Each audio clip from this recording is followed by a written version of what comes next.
Salut à tous, c'est le maître de cérémonie du CFC de Canal+, qui est dans Pressentiment aujourd'hui. Hervé Matou est mon invité. Top générique.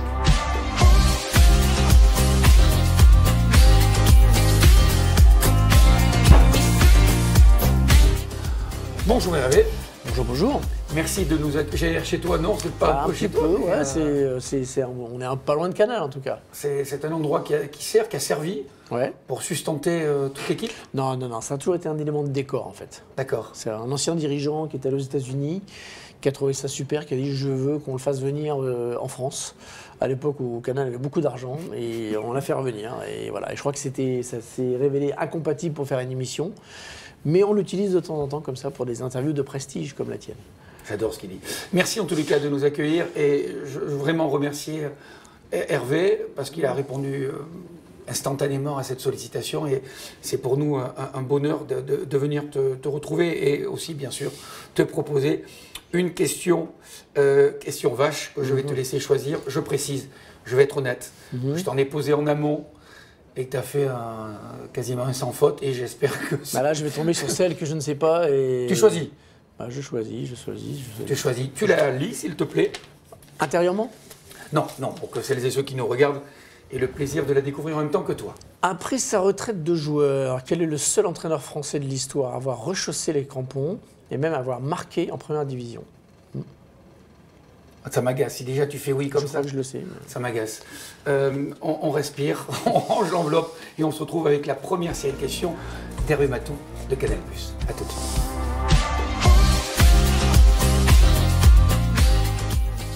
Hervé, s'il te plaît, quel est ton numéro de carte de presse ? 65 000 quelque chose. Dans les 800, je crois. 65 000. C'est parce que tu t'en sers plus que tu sais plus ? Non, je m'en sers plus. Oui, je passe pas mon temps à lire le truc. Ouais, je crois que c'est 65 821, mais je suis pas sûr à 100%. On te la demande pas. Non. Quand tu arrives ici le dimanche, tu es à la maison. Oui, et puis hélas, dans les stades, aujourd'hui, il faut des accrédits, des suraccrédits, des suraccrédits. Donc la carte de presse, effectivement, c'est bien de l'avoir, mais c'est pas ça qu'on sort en tout cas. En amont de tout ça, est-ce que tu peux t'excuser auprès de toutes ces femmes qui subissent les affres des désirs de leur mari qui, le dimanche, regardent ton émission ? Mais tu te trompes, il y a beaucoup de femmes qui nous regardent aussi. Alors c'est vrai, je dois être honnête, quand je croise les gens, les femmes, très souvent, elles me disent « Ah, c'est mon mari qui vous regarde, il en est ras-le-bol, etc. » Bon, c'est pas très engageant, mais quand on creuse un peu, et c'était l'une des envies quand on a créé le CFC, c'est de faire quand même une émission qui pouvait se consommer en famille, parce qu'on sait que le dimanche soir, entre 19h et 21h, voilà, on est rarement tout seul devant sa télé, et il y a quand même des femmes qui le regardent, oui. Bon. De plus en plus. Et ce sera de plus en plus. Bien sûr. On peut y croire. Est-ce que tu supportes un club de foot en France ? Et si oui, lequel ? Clermont ? Ouais, c'est le seul, voilà, le Clermont Foot. Ce qui, tu l'admettras, n'est pas très embêtant, parce que les gens s'en foutent un peu, me regardent un peu bizarrement, on se dit, qui est ce psychopathe ? Parce que j'ai vécu à Clermont de 12 à 23 ans. Tu as fait gardien de but, on peut le rappeler. Notamment, ouais. Et en fait, voilà, c'est un peu mon club de cœur, mais je ne suis pas du tout supporter dans l'âme, en fait. Moi, je suis vraiment... alors, vieille école avec le foot pro, c'est-à-dire quand une équipe française joue en Coupe d'Europe, par exemple, je vibre, mais autant que ce soit Marseille, Paris, Lyon, etc., etc. Quand c'est mon club, pour le coup, je suis capable de vibrer sur un match improbable, un Clermont-Grenoble, d'avoir peur sur un corner, etc. À mon pied, il y a une ambiance. Voilà, c'est quand même une des ambiances les plus chaudes d'Europe. Mais par contre, ça n'altère pas ma vision, quoi. Voilà, je ne me mets pas à gueuler sur l'arbitre. S'il y a un penalty que je trouve généreux pour mon club, je dis c'est comme généreux, ça aurait pu pas siffler. Voilà, je ne suis pas du tout... D'accord. Je ne perds pas totalement la maîtrise de mes sentiments, quoi. Est-ce que c'est un mentor qui t'a amené à ce métier ou est-ce que c'est un événement qui a déclenché ton envie d'être journaliste sportif ? Plus un événement. En fait, je fais partie de la génération emmenée sur le foot par la vague verte, quoi. Voilà, j'avais 10 ans quand Saint-Étienne a commencé à briller en Coupe d'Europe. C'est un teaser pour la question ? Peut-être. Peut-être. Donc en fait, voilà, je me suis passionné par le foot par les Verts, voilà, les années 70, enfin fin des années 70, 80. Et puis après, j'ai jamais mis cette passion entre parenthèses, mais j'ai su que je voulais faire journaliste, mais pas obsessionnellement du foot ou du sport. Et puis j'ai été généraliste dans un premier temps et je suis passé au sport. Avec TF1 ensuite. Avec TF1, avec la radio au départ, j'ai fait quand même beaucoup de sport aussi. Enfin, j'étais généraliste, mais étant footeux, j'étais volontaire pour travailler sur les matchs. J'ai commenté des matchs pour Radio France, France Bleu maintenant, à Orléans. La montagne aussi, on t'a pas bossé? J'ai fait mon stage à la montagne, mon stage de presque quotidienne régionale, effectivement, mais pas du tout au sport. Et puis ensuite, je vais intégrer une petite chaîne locale, une petite chaîne privée, privée dans la ville de Boulogne-Billancourt, où nous sommes aujourd'hui. Et là, j'ai constaté qu'il y avait un gros club, la CBB, énormément d'actualités sportives, mais pas du tout d'acquaintance sportive chez les gens qui travaillent dans cette boîte. Donc je dis, non mais on fait du local, le sport c'est hyper important, il faut qu'on fasse un journal des sports le lundi. Ils m'ont dit ok, fait. Donc j'ai fait, j'ai été moi-même le service des sports, j'ai tout fait, je tournais, ça t'a aguerri aussi finalement, non, tout ça? Oui, bien sûr, parce que j'avais une volonté en plus de progresser. J'étais assez perfectionniste et voilà, et j'ai fait des plateaux, des sujets, enfin je faisais tout, j'étais au four et au moulin. Et ensuite j'ai envoyé une cassette de ce que je faisais à TF1 en candidature spontanée. Ma cassette est restée assez longtemps sur un bureau. Et puis, miracle, un jour, le gars l'a regardé et il a dit « Ah, mais c'est vachement bien, mais je vais vous prendre en stage cet été. » Et j'ai débarqué. Qui est cette personne? Un gars de la DRH, en fait. D'accord. Voilà. T'as pas su qui était cette Je l'ai croisé, je l'ai rencontré, mais j'ai son nom, mais il ne vous dira rien. C'est lui qui m'a un peu poussé pour que TF1, qui cherchait des stagiaires pendant la Coupe du Monde de 90, puisse m'accueillir. Et je suis arrivé dans le service où il y avait Roger Zabel et j'ai commencé en stage. Voilà. Le fait de présenter les matchs de l'équipe de France sur TF1 avec Thierry Roland, qu'est-ce que tu gardes de cette période-là? Plus généralement, de ma période TF1, c'est la découverte, enfin, c'est du plaisir. Enfin, honnêtement, le plaisir s'est jamais arrêté. Voilà, j'ai la chance de faire un métier qui est un métier de plaisir. Il y a des contraintes, il y a des moments où, comme tout le monde, tu n'as pas envie d'y aller, ou tu es un peu fatigué, ou quoi que ce soit, mais globalement, c'est beaucoup de plaisir. Et quand je suis arrivé à TF1, dans un service où il y avait effectivement que des vieux de la vieille et des monstres sacrés pour certains, surtout, moi, ce que j'ai apprécié, c'était pas spécialement de travailler avec telle personne, c'était une fois que j'ai montré que je connaissais très bien le foot, ils m'ont envoyé, j'étais stagiaire depuis 10 jours sur un match, en remplacement de Marianne Macot, qui était tombée malade, et après un petit test rapide, un peu style moins pointu que tes tests à toi. T'es parti à Bastia? Je suis parti à Bastia pour faire un sujet Bastia-Guignon. Et puis la semaine d'après, je suis parti à Metz pour Metz-Bordeaux. Bordeaux avait été battu à Metz. Tu vois, rien ne change. Et donc, en fait, j'étais parti. Ce que je trouvais formidable, c'était à la fois tous les lundis, j'arrivais, on me disait, bah, tu vas aller là, tu vas aller là. Donc j'allais toujours pour la première fois. C'était découvrir tous les stades de Ligue 1, de D1 à l'époque, devant lequel je fantasmais depuis mon enfance. Et puis après, j'ai été reporter pendant plusieurs années à partir à travers l'Europe, quoi. Donc c'était découvrir, pas savoir où on allait m'envoyer, et on m'envoyait partout, à Milan, à Madrid, enfin partout. Donc c'était hyper excitant, quoi. Donc c'est plus des événements qu'un homme, il n'y a pas Oui, non, il y a des gens qui m'ont marqué dans ma carrière, heureusement. Roger Zabel, dont je t'ai parlé, en fait partie. Mais moi, j'ai toujours considéré que c'est pas bien d'avoir un mentor. Il faut observer, regarder, se dire, chez telle personne j'aime ça, chez telle personne j'aime ça, voilà, picorer, digérer, pour en faire un truc de positif, de personnel, en fait. Roger, il m'a donné par son exemple une forme de détachement amusé, à la fois de décontraction à l'antenne qui fait que rien ne peut le déstabiliser. Son grand jeu, c'était d'essayer de me faire rire, et y arriver souvent, et moi j'y arrivais jamais, de le faire partir en fou rire. Mais voilà, cette espèce de regard un peu amusé, un petit peu détaché, par exemple, mais j'ai pris chez d'autres Au contraire, la rigueur, enfin je crois, j'ai essayé en tout cas, enfin voilà, je pense qu'il faut faire son marché en fait. Tu travaillais avec Vincent Hardy aussi, non, à l'époque? Oui, on y arrive en même temps. C'est ça, il me semblait. Est-ce que tu, avec l'expérience qui est la tienne, est-ce que tu as un souvenir de ta plus grosse bourde, d'un lapsus ou d'un truc où tu parlais de fou rire tout à l'heure, mais en l'occurrence, toi, que tu as vécu de toi-même? Oui, j'ai deux moments. Je pense que c'est un métier, on prend des coups parce qu'on est exposé très vite en fait. C'est-à-dire que quand on débute dans un métier, quel qu'il soit, on fait des petites conneries. Sauf que quand tu es dans les médias, et notamment dans un média audiovisuel où tu peux être en direct, les conneries, tu les fais, elles se voient beaucoup et elles sont exposées, quoi. Et donc, les deux souvenirs là qui me reviennent, c'est j'étais soit stagiaire, soit gardé après mon stage en pige depuis très peu de temps. Et on me demande, enfin un des mecs me demande de prendre sa place sur la permanence du dimanche. Moi j'étais à l'affût de tout, je dis oui bien sûr, bien sûr. Et j'apprends vers 15h que le gars qui est de permanence le dimanche doit faire un plateau dans le journal du soir de TF1. Et je me retrouve, j'apprends ça vers 16h, donc il faut que je trouve une chemise métable, une veste métable. Le plateau, je l'ai chez moi, hein. Je suis habillé de manière assez invraisemblable.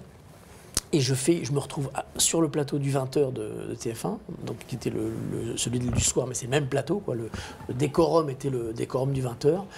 Le générique de TF1, enfin le truc, là je flippe, mais je me dis je vais mourir, je vais me liquéfier. Et on me passe la parole et je fais un plateau de débutant, quoi. Même si j'avais une expérience dans ma chaîne locale de plateau, mais j'étais dans un état... C'est horrible, ce plateau, je le vois aujourd'hui, je meurs. T'as les images? Je l'ai en VHS, ouais. Ouah, c'est énorme. Donc il y a ça, et puis j'ai un autre truc où là j'ai vraiment eu peur pour le coup, différemment, mais je peux être un peu long ou pas? Ah, mais fais-toi... ouais, non, mais alors là, pour nous, c'est extrêmement jubilatoire de t'écouter. Parce que c'est en deux temps, en fait, quand je te dis qu'on fait des erreurs, j'étais à Radio France à Orléans, et je fais beaucoup de procès, j'ai couvert beaucoup de procès d'assises, et un jour, je dois faire un procès, enfin, je fais plusieurs procès, tout se passe bien, ça me vient vite, l'écriture, machin, au dernier moment, enfin, toi, je prends un peu la confiance, on va dire. Je suis sur un procès, mais on attend le verdict. Et puis je commence à machiner mon truc, et puis ça vient pas. J'ai du mal à structurer mon papier, quoi. Et je devais faire l'ouverture du journal du soir, 19h. Et puis finalement, le moment arrive, on attend toujours le verdict, ça vient pas. À -5, je commence à partir, et là, boum, le juré arrive. Le juré arrive et il donne le verdict. Donc là, je prends des notes comme je peux. Je parle d'une période où il n'y a pas de téléphone portable, donc il faut trouver un téléphone, enfin bref. J'appelle, je suis déjà en retard, donc je me fais pourrir parce que je suis hors délai. Et là, on me passe, à peine j'arrive, ah putain, t'appelles maintenant, on me passe en direct et tout. Et là, je commence, je fais un papier, je dis, ah machin, l'avocat de la défense, l'avocat de la partie civile a dit que. Non, enfin, il n'a pas dit ça, enfin, bon, je fais un truc catastrophique. Donc je raccroche, je pense que je suis mort. Je rentre, je me fais défoncer par le rédacteur en chef. Donc ça, c'est l'acte 1. Et 4 mois après, je suis pour TF1 sur le procès des Girondins. Et je me cherche. Bah ouais, je te cherche. Et je me retrouve devant une salle d'audience. Je dois faire une intervention dans le 23h encore, avec François Bachy. Et là, on attend, tous les journalistes, on est là, on attend, il ne se passe rien, etc. On m'a dit, tu passeras à 23h02, je sais plus. J'ai un collègue de radio qui était le premier mec qui avait un portable et qui m'avait dit moi je passe qu'à minuit, je te file mon portable. Donc petit confort, j'attends. Et au moment où à quelques minutes, la porte s'ouvre et là on me donne un communiqué. Wow. Donc là, je prends le communiqué, je le parcours des yeux pendant que j'entends le générique. Et j'entends le présentateur qui dit on va retrouver Hervé Matou dans quelques secondes et tout. Et là, je suis en panique. Je me revois au palais de justice d'Orléans quelques mois plus tôt. Et je me Réminiscence. Et je me dis, t'es mort. Parce que ce que tu as fait à Orléans, tu vas le refaire sur TF1 à 23h, c'est la fin de ta carrière. Et donc j'essaye, j'arrive même pas, enfin je lis, j'essaie de comprendre. Hein. Et pendant que j'entends le présentateur François Bachy qui me lance, je me dis, au lieu de me concentrer, de profiter des 15 secondes qui me restent pour me concentrer, non, je sais pas. Et finalement, je prends la parole. Et je décide de faire un truc tranquille, et je fais une intervention assez courte, peut-être de 40 secondes, mais propre. Et là, je termine, Je lâche mon téléphone, le mec qui me l'avait prêté me dit que je suis pas loin de m'évanouir et je me dis putain, sauvé quoi. Enfin, tu as réussi à passer le truc, voilà. Ça, c'est les deux souvenirs forts qui me restent de. Ça te sert aujourd'hui? Tu as le sentiment que là maintenant ça me sert plus, mais. Tu as encore des émotions quand tu présentes le CFC? Est-ce que pas de peur ou de. Est-ce que l'invité que tu peux avoir, ouais. en fonction de sa notoriété, de son background ouais. ou de l'actualité qui est la sienne, ça te met une pression particulière? Parfois, ça peut. Parfois, mais c'est pas une question vraiment de notoriété. Je donne un exemple. Buffon, par exemple, c'est une légende. C'était la question que j'allais te poser, mais il a l'air sain. Tellement sympa, ouais. Tellement cool. On a eu par exemple des grands joueurs comme Pjanic, qui est pour moi quand même un joueur de top niveau, qui joue à la Juve, Bernardo Silva, Manchester City, des gens d'une simplicité, super cool et tout. Pas de souci. Ce qui peut éventuellement générer, c'est quand tu as du stress, c'est quand tu as soit un entourage nocif, on va dire, soit des ondes pas agréables, le mec est pas sympa, etc. C'est assez rare. Hein. Donc c'est plutôt ça qui va éventuellement te stresser un petit peu. Pjanic, plus période Romain ou Juve? Tu veux dire pour moi? Oui. Oh, bah, j'avoue que je préfère un peu la Roma, donc voilà. Et plus Roma que Lyon? Bah, honnêtement, c'est vraiment une question subsidiaire. Bah, en fait, Pjanic, je pensais pas qu'il allait arriver à ce niveau-là. Voilà. Quand je l'ai vu arriver à Lyon, je trouvais qu'il avait fait 3 ans à Lyon de bon niveau, mais sans plus. J'étais surpris qu'il parte à la Roma. Je pensais pas qu'il allait aller aussi haut. On parle de la Roma, l'occasion de saluer Olivier Dacour, ouais. qui fait que nous sommes là aussi aujourd'hui. Donc Olivier, voilà, merci. Est-ce qu'il y a un événement sportif que tu as vécu dans un cadre professionnel qui t'a ému au point de générer chez toi une émotion que tu ne maîtrisais pas? Franchement, pas vraiment. Parce que tu as du détachement ouais. Alors, ça ne veut pas dire que je ne peux pas avoir des émotions fortes. Moi, ce qui me touche, c'est la joie des gens. Voilà, quand je vois une équipe qui gagne, qui va sauver sa peau dans un championnat à la dernière seconde, je peux être ému jusqu'aux larmes. Mais si je travaille sur l'événement, c'est différent en fait. Voilà. Alors le moment le plus fou que j'ai vécu en tant que commentateur, c'est certainement le match entre Clermont et le PSG en Coupe de France en 97.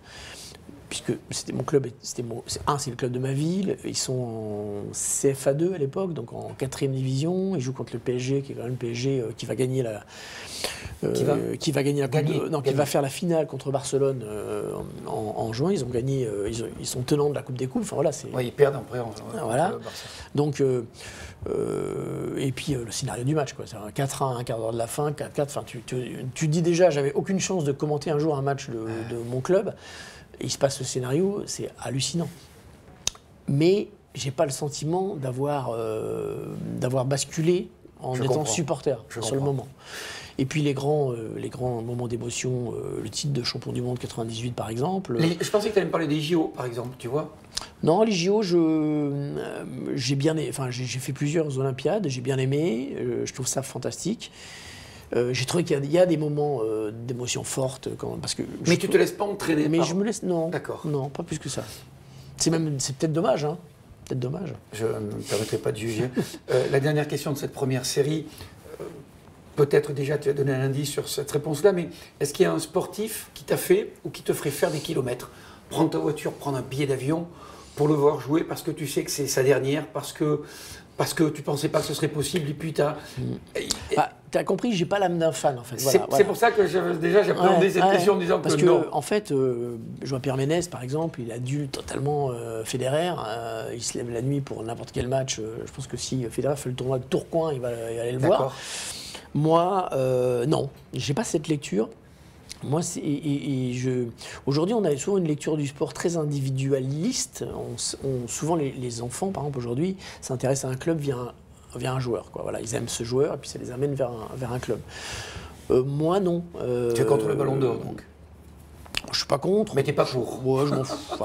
Non, ça m'intéresse, mais voilà. En tout cas, moi, je suis plus intéressé par ce que génère l'histoire que dégage une équipe, son intégration dans un pays, la sociologie, tout ça. plus que les stats d'un joueur, tout ça, je m'en fous en fait. J'ai travaillé à TF1 pendant 8 ans. À l'époque, il y avait le journal de 20 heures recevait des invités extrêmement prestigieux. Et quand on travaillait au service des sports ou ailleurs, à l'époque, je pense que maintenant c'est un petit peu plus verrouillé, mais on pouvait aller sur le plateau du 20 heures pour voir les gens qui y étaient. En 8 ans, je me suis déplacé que 2 fois. Pour voir de visu des personnes. Tu veux pas le citer? Tu devrais savoir. Hein. Si, je vais te dire. Sharon Stone. Alors, tout le monde. Alors, t'es beau gosse, mais est-ce que. Pourquoi? Parce que Sharon Stone. C'est à l'époque de Basic Instinct? Bah oui. D'accord. Oui, donc tu te dis, non, je vais aller la voir. Ouais. Et alors? Et le Dalai Lama. Donc tu vois, c'est très. Rien à voir. Voilà. Mais. Je ne peux pas faire une allégorie sur film, c'est le grand écart. C'est ça, c'est ça. C'est le croisement de jambes externe. En fait, mais heureusement, quelque part, j'ai eu l'occasion dans ma carrière de travailler quasiment avec toutes les idoles de ma jeunesse. Idoles, entre guillemets, mais toi, quand je regardais l'épopée des Verts, je ne pouvais pas imaginer, étant gamin, que j'allais côtoyer Dominique Rocheteau, Michel Platini, parce qu'il a bossé à Canal. Voilà, exactement. Ouais. Ça a été mes collègues de travail, entre guillemets, pendant très longtemps. Les champions du monde 98, il y en a une bonne moitié que je connais très bien parce que j'ai bossé avec eux. Mais j'ai jamais eu, ça ne veut pas dire que je ne respecte pas. Mais il n'y a pas de différence. Oui, voilà, enfin, c'est pas. Voilà, c'est. Et puis je sais pas. Voilà, mais tu peux pas travailler si tu regardes la personne en disant. Je comprends. Tu vois? Je vais m'écouter parler en disant que c'est la fin de cette première série question de M. Hervé Matou. Tu sais, on a plus tendance à dire CFC que Canal+, mais c'est presque une marque de fabrique. D'ailleurs, on a le ballon et je remercie toute l'équipe qui a fait en sorte de le mettre un peu comme nous. Ouais. Hervé Matou, à tout de suite avec la question vache. À tout de suite.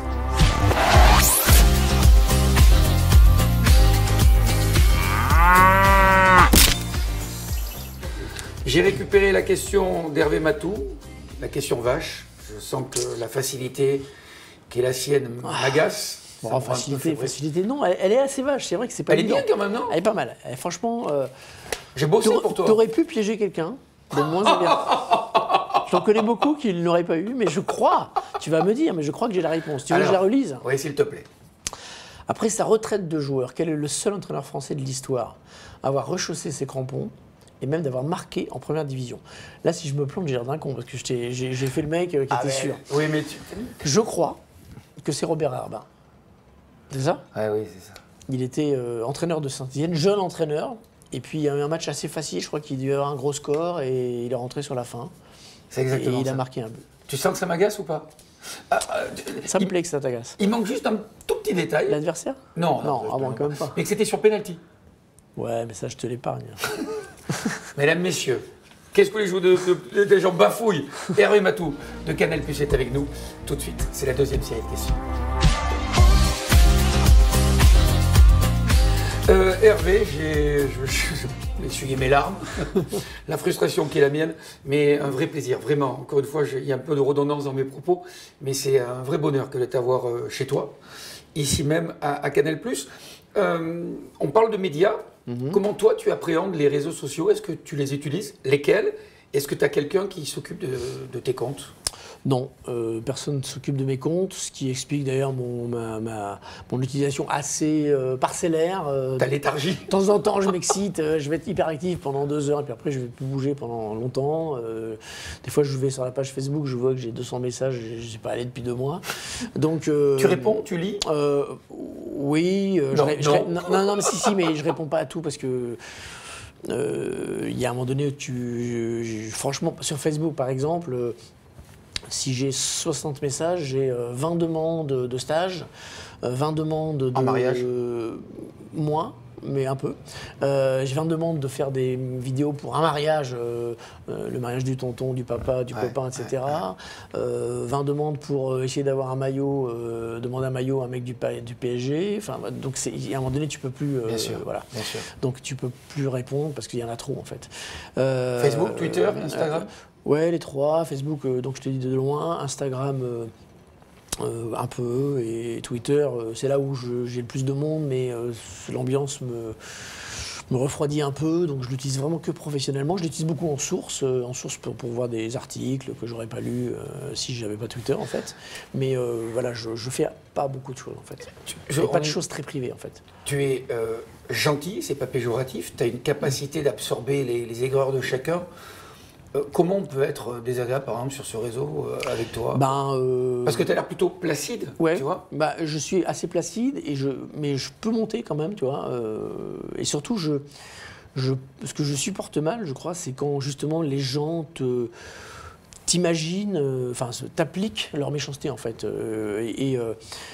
C'est pour ça que je me tiens parfois à l'écart de Twitter, parce que je suis plutôt quelqu'un je pense, de sympa avec les gens, j'aime plutôt, voilà. Et je voudrais pas que Twitter me rende misanthrope en fait. Et quand tu vois les agressions que tu te prends sur Twitter, les supputations, les espèces d'interprétations du moindre fait, le genre de gars qui me dit j'ai bien vu que quand tu annonçais le résultat de mon club, tu étais content, espèce de connard. Oui, c'est un transfert d'aigreur à ton endroit. Voilà, donc ça te rend, je pense que ça peut te rendre mauvais en fait. Donc il faut essayer de le tenir à distance. Et j'essaye. Et de temps en temps, je perds un peu mes nerfs et après je me recalme. Moi, j'espère que Pressentiment servira à montrer que tu connais le foot, alors à un niveau incroyable, mais aussi que tu es effectivement rempli d'amabilité. Quel est, architecturalement parlant, ou esthétiquement parlant, le plus beau stade que tu aies vu dans ta carrière? Il y en a plusieurs. Je peux en citer plusieurs. De toute façon, là, on est sur une émission d'1h30. Ah bah parfait.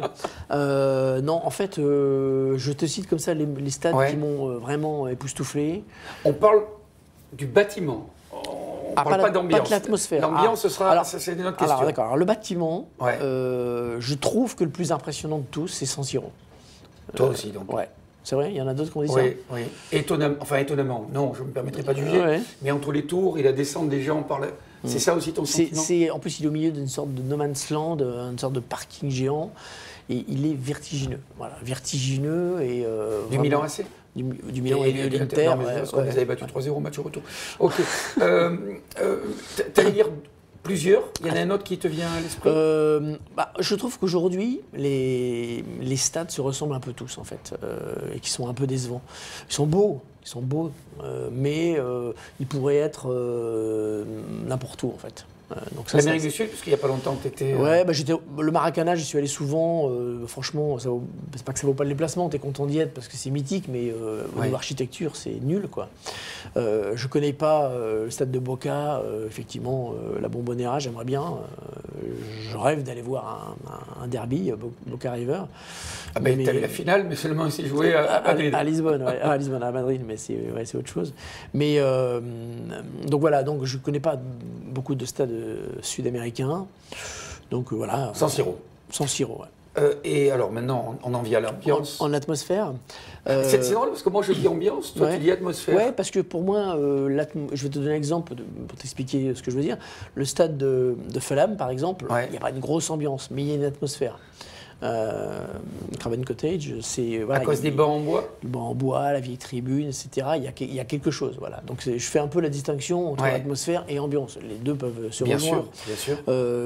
J'aime beaucoup le stade de Kuip de Rotterdam, par exemple, le stade du Feyenoord. Je trouve qu'il est à la fois architecturalement avec cette espèce de baignoire en fer là qui fait le tour et l'ambiance extraordinaire. Et Dortmund. Moi, je l'appelle toujours le Westfalenstadion. Je trouve ça mieux que tous ces trucs de naming là. Voilà, ça c'est un stade qui m'a marqué. Le mur. Le mur, incroyable. Incroyable. Il y en a d'autres, mais voilà, c'est les deux qui me viennent à l'esprit. Quand retentit la Marseillaise lors d'un match, alors à l'époque où tu faisais aussi l'équipe de France, parce qu'il faut le rappeler, quelle est ton attitude? Ou quelle était ton attitude? Est-ce que tu te levais? Est-ce que tu étais dans la retenue? Je me lève pour la Marseillaise comme pour l'autre hymne. Je ne chante pas spécialement. Je n'ai jamais participé aux critiques des gens qui disaient que les joueurs ne chantaient pas, etc. Je trouve qu'on a le droit de ne pas chanter. Maintenant, je peux avoir tendance à chanter un peu quand je trouve que c'est sympa, etc. Voilà. D'accord. Je ne suis pas non plus, toi, mais je trouve ça beau. J'avais compris. Je trouve ça assez beau quand même, franchement. Et j'aime bien aussi quand un hymne de l'adversaire est respecté, par exemple. Je trouve ça beau. Ce qui devrait être le minimum. Ouais. Ce qui devrait être le minimum. D'ailleurs, sur les hymnes étrangers, t'en as un qui te transporte? Oui, il y en a beaucoup. Le God Save the Queen est extraordinaire. Je trouve que l'hymne allemand est très beau aussi. L'hymne italien a son charme. Mais enfin, le God Save the Queen ressort, quoi, effectivement. Il reste une dernière question. Je vais être un peu redondant, mais vraiment te remercier parce que, voilà, t'es gentil, on le dit. À l'antenne, effectivement, tu as quand même la capacité à gérer les égos de certains et le pouvoir de tous. Si peu. J'ai pas cité de nom. Il n'y a pas d'égo. Non, il y a juste quoi je sais plus quel serait le qualificatif.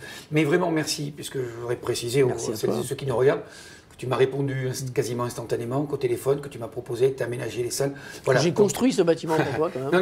Non, mais c'est important parce que l'image que renvoient aujourd'hui les journalistes est souvent décriée, que le journaliste sportif est souvent accolé à une équipe ou à un club et donc manquerait éventuellement d'objectivité.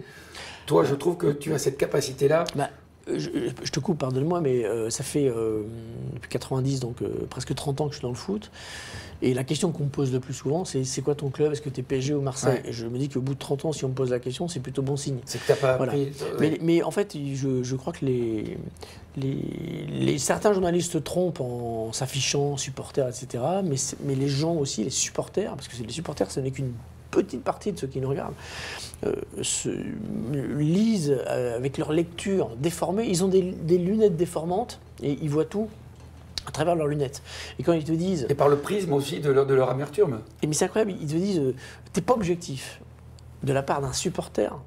Je ne suis pas objectif de la part d'un supporter. C'est-à-dire que l'objectivité, c'est d'être un fan absolu d'une équipe. Donc ils sont l'essence même de la non-objectivité, revendiquée, et t'expliquent ce que c'est que l'objectivité, c'est-à-dire être comme eux. Et souvent, les supporters détestent qu'on dise des choses qui ne vont pas dans leur sens sur leur club, mais par contre, ils sont très contents d'avoir des infos sur les autres. Et ils ont besoin des journalistes quand ils leur donnent des infos, ce qui s'est passé là. Alors là, c'est très intéressant. Chez eux, c'est horrible. Donc voilà, c'est le monde qui est comme ça. Moi, j'évoquais l'humain, de ce qui émanait de toi. Et c'est plutôt appréciable d'être en face, en l'occurrence, de toi aujourd'hui. Il reste une question. Encore un piège, une vache? Pas le moins du monde. Mais tu verras, la question est courte, la réponse dépend de toi. Quid de la VAR? Ma réponse ne va pas être super courte. Alors, le contraire, m'est étonné. C'est ça. La VAR, oui, bien. Franchement, je trouve que ça fait un très bon début. C'est le mais qui m'angoisse. Mais je trouve qu'il y a eu une dérive au bout de quelques mois. Et toi, tu le vois à chaque match le dimanche, en plus, c'est quand même quelque chose qui est prégnant. Pas toujours, mais en tout cas, je pense que la VAR est très utile quand elle évite les contestations, elle évite les simulations, elle évite les injustices très fortes. Elle nous avait été présentée comme quelque chose devant juste corriger les énormes erreurs, et là, elle est en train de se fourvoyer à travers ce que j'appelle moi, par exemple, des pénaltys 100% VAR, totalement créés par la VAR. Je vais t'en donner deux exemples. Et avec le même club dans les deux sens. Comme ça, on m'a fait un procès. La main de Kimpembe face à Manchester.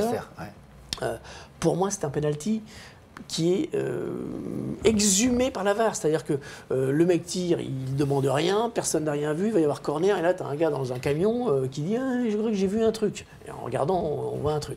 Et l'autre exemple, c'est un match moins célèbre, ça parlera peut-être moins aux gens, mais il y a eu un PSG Nice la saison dernière, cette saison, là, où il y a eu un penalty que Paris a raté d'ailleurs de Dante, une faute sur Neymar. Effectivement, quand tu regardes le ralenti, tu vois que le pied de Dante touche Neymar, mais personne n'a réclamé cette faute, le ballon était sorti, ne pas le siffler n'aurait pas été une erreur manifeste, et là il y a pareil la VAR qui dit « mais moi je crois que j'ai vu quelque chose ». Si on commence à analyser toutes les actions, on va toujours trouver des trucs. Donc je trouve que la VAR devrait revenir à ce qu'elle avait annoncé qu'elle était, une correction des erreurs manifestes, que ça, et là ce sera parfait. Hervé Matou, tous les dimanches, 19h20.